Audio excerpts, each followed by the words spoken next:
Première question donc, de Serge. Quel est votre effectif pour traiter ces 20 000 alertes? Nous sommes 7 analystes qui sont spécialisés sur les actions et dérivés et nous avons 2 personnes en particulier sur la partie fixed income, donc obligataire et CDS. Frédéric, deuxième question, elle est pour toi. L'AMF utilise-t-elle l'intelligence artificielle pour déceler les anomalies de marché? Alors, à l'heure actuelle, il y a un projet en cours qui est justement de développer des alertes intelligentes qui s'appuieraient justement sur le fait de comportements répétitifs d'investisseurs et d'incorporer ce que les outils ont pu détecter et ce que nous, on juge pertinent pour voir de nouveaux comportements sur les marchés qui seraient susceptibles d'expliquer des cas qu'on a pu examiner nous, à notre niveau, une fois les alertes faites, c'est-à-dire que sur la base des alertes, une fois que nous avons pu identifier les réseaux éventuellement d'initiés, donc un certain type de comportement récurrent, de l'intégrer dans des alertes qui actuellement sont en cours de conception et d'intégration dans nos outils. Une question de Sylvie. Bonjour, quelle plateforme contrôlez-vous? Euronext Equiduct. Donc, comme vous l'a expliqué Frédéric en tout début de présentation, dans la mesure où nous sommes compétents sur une valeur, nous avons l'ensemble des données, qu'elles ont lieu sur Euronext ou ailleurs. Nous avons vraiment une vision globale de tout ce qui se passe sur les valeurs sur lesquelles nous sommes compétents.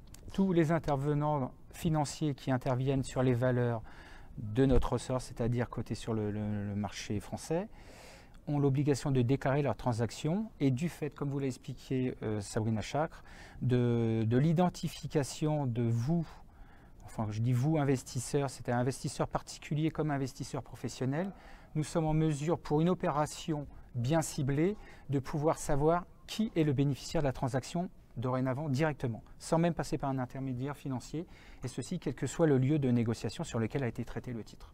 L'instrument financier, que ce soit une action donc, ou un autre instrument comme vous avez évoqué. Question de Jacques. Donc, sur le trading haute fréquence, l'AMF surveille-t-elle le trading haute fréquence? Quelle est son influence sur les marchés? Alors oui, nous surveillons le trading haute fréquence. D'ailleurs, l'AMF est le seul régulateur européen à avoir sanctionné sur des manipulations de marché sur le HFT. C'est quelque chose qui est suivi dans le cadre du comité des risques.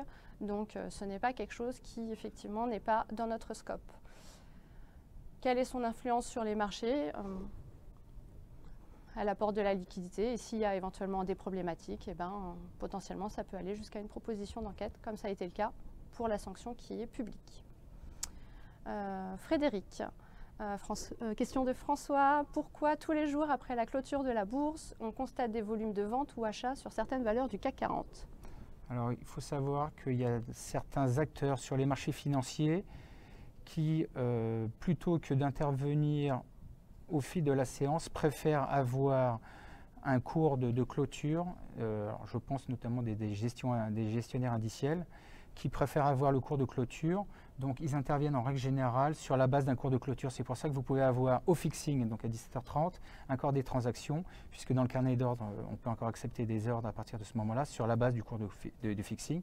Et donc certains intervenants, dont les gestionnaires indiciels, peuvent intervenir à cette occasion-là. D'autres, c'est pour des opérations de couverture, préfèrent utiliser le cours de clôture afin de garantir, de limiter les risques des activités, que ce soit en compte propre ou même de leur compte client sur des produits dérivés éventuellement qui nécessitent des couvertures de la part des intermédiaires financiers.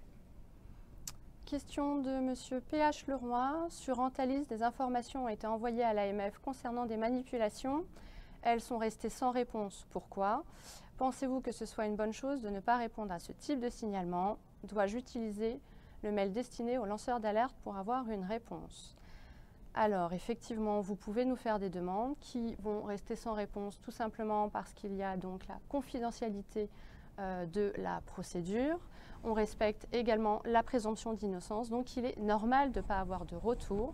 On est conscient que de votre côté, ça peut être un peu long, mais les investigations peuvent être longues. On peut avoir à demander énormément d'informations à beaucoup de pays à l'étranger. Donc parfois, vous allez effectivement voir apparaître des sanctions 2 à 3 ans après les faits. Mais malheureusement, pendant toute la procédure, on ne peut rien communiquer. Concernant le canal destiné aux lanceurs d'alerte, il n'est pas destiné au signalement des épargnants. La direction des relations avec les épargnants est là pour ça. En plus, elle fait un travail formidable, elle vous répond vraiment en temps réel. Donc le canal de lanceur d'alerte, il est uniquement pour les salariés qui, dans le cadre de leur profession, auraient pu être informés éventuellement d'abus de marché. En cas de manipulation de cours et de sanctions de l'AMF, les actionnaires lésés sont-ils indemnisés? Non, il n'y a pas de pouvoir qui a été octroyé par la loi pour permettre à l'AMF de se porter du côté des défenseurs. Donc la réponse est non. Question de Sylvie. L'AMF peut-elle agir contre les fonds activistes comme par exemple qui shortent Casino Guichard? C'est une question d'actualité, merci de nous l'avoir posée. Oui, l'AMF peut agir contre les fonds activistes. D'ailleurs, elle a très récemment lancé un communiqué de presse rappelant aux fonds activistes quelles étaient la réglementation sur les ventes à découvert. Si les activistes, par contre, qui vendent à découvert respectent l'ensemble de la réglementation et ne viennent pas, bien évidemment, manipuler à la baisse le cours, cela ne rentre pas dans le scope, ça fait partie du marché. Il y a des gens qui croient en les valeurs et qui achètent, et il y a des gens qui ne croient pas en les valeurs et qui vendent. Mais c'est surveillé, voilà. Frédéric, question de Nawel. Pouvez-vous intervenir sur des plateformes situées à l'étranger? Sur des plateformes situées à l'étranger, oui. Si éventuellement on pouvait constater des opérations qui pourraient être liées au marché du titre pour lequel on a une compétence, oui, à travers des accords de coopération qu'on a avec nos homologues étrangers. Donc pour être clair, avec les régulateurs étrangers avec qui nous avons pour la plupart signé des accords de coopération, c'est-à-dire d'échange d'informations pour ce qui concerne la surveillance des marchés. Question de Claire. Pourquoi y a-t-il plus d'enquêtes ouvertes que de propositions faites, 68 vs 24? Je vois que vous avez bien suivi la présentation.